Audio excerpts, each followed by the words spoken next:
So Pretas are basically very angry type of spirits, very angry. They're like, having a mad dog tied up. Are they formally human beings? They could have been formerly human beings, yes.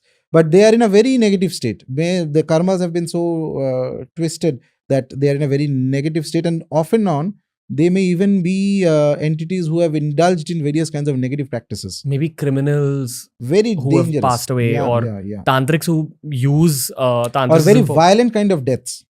Very violent kind of deaths. Like, what would be a very violent kind of? Oh, suppose somebody has an accidental death at a very young age, okay, or somebody commits suicide or something like that. Those type of very non-conventional, violent and dangerous deaths can often end into making that soul into a Preta. And therefore, there are specific rituals done to calm down the Preta. In the family, it has to be done by the family, in which family he or she was born. Okay. Otherwise, they are going to definitely cause trouble. Okay. All sorts of trouble. What kind of trouble? First of all, they can bring diseases. They can cause, if you're trying to work something, they can cause obstruction, and they can cause accidents also to family members. One of the things you'll see sometimes, if it's a very negative entity, negative kind of Preta, whatever you try to do, they're going to cause an obstruction, and things will start turning negative. Whatever your effort is, it will, instead of producing the right result, it's going to produce a wrong result, and you'll see that out of the blue things are happening. Even after your best effort, suddenly there's something. It's like you may even feel that perhaps it's not your destiny. Like weirdly, strange negative occurrences happen at a very close frequency. And even that is not a final sign that it is a Preta. You will have to still take advice from somebody who's capable in these things to tell you. Even judging of horoscopes Jyotisha can tell you if there is a problem from a Preta and things like that. Can the Pretas cause physical harm as well? Yes, absolutely. There are so many things they can cause. Diseases, this, that, etc. Accidents. Scratches on you. Very negative, yes. Perhaps, but this is more...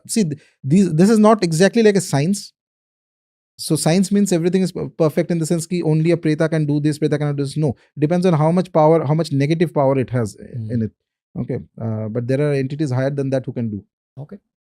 Can these things enter your dreams? Yeah, definitely. That's the place Very they can often. cause a lot of harm. Yeah.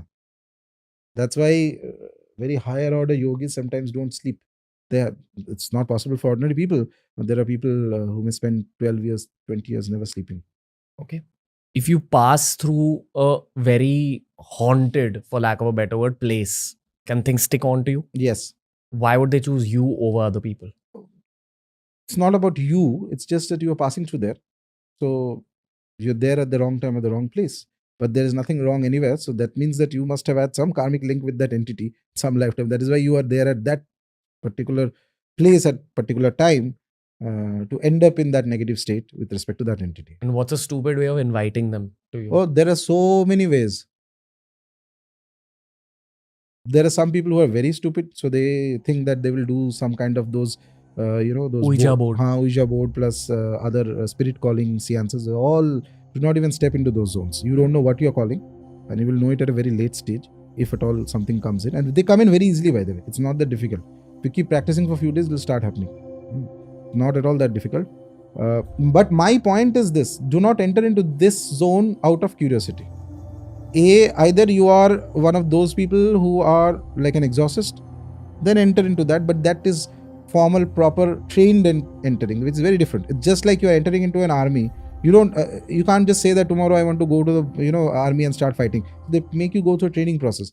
So somebody who's an exorcist knows how to protect himself, what needs to be done, etc. And perhaps his destiny is that he has to enter into that field. Okay. For other people, straight away do upasana of the main deities. Know how to protect yourself in case there is an overlap and interaction. Sometimes that happens. That is the best an average human being can do.